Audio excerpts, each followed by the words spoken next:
Išmokime sudaryti numeruotą ir ženklintą 2 lygių sąrašą.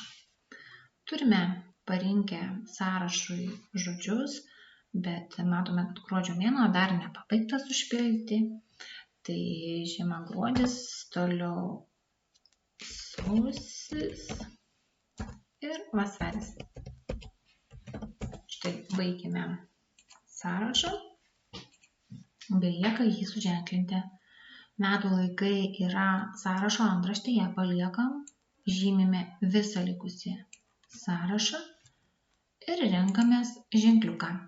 Jeigu nėra tokio, kokio norime ženkliuko, galime apibrėžti naują ženklą.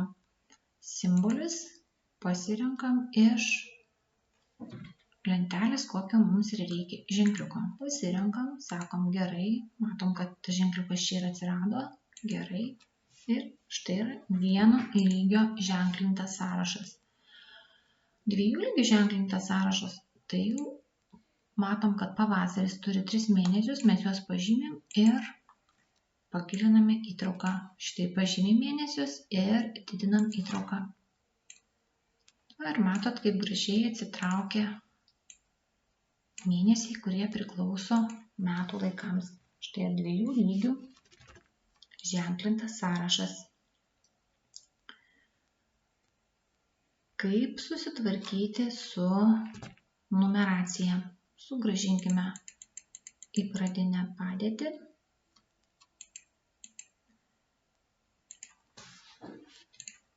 Pažymime tekstus, kuriuos norime numeruoti. Renkamės iš kortelės, kad yra numeracija, jei tai bus 1 lygio ženklintas sąrašas, renkamės iš šitos kortelės. Jei norime 2 lygių sąrašo, renkamės iš šitos kortelės. Štai pavyzdys, kaip atrodys mūsų sąrašas, renkamės šitą. Ir dabar turime 1 lygio ženklintą sąrašą. Tačiau pavasaris turi 3 mėnesius, mes juos pažymim ir didinam įtrauką. Ir matom, kaip gražiai atsiranda. 1 yra pavasaris, o 1 sužymėti mėnesiai. 1-2 balandis, 1-3 gegužis. Vasarą paliekam, žymim vasarai priklausančius mėnesius ir didinam įtrauką. Ir štai turime 2 lygių numeruotą sąrašą.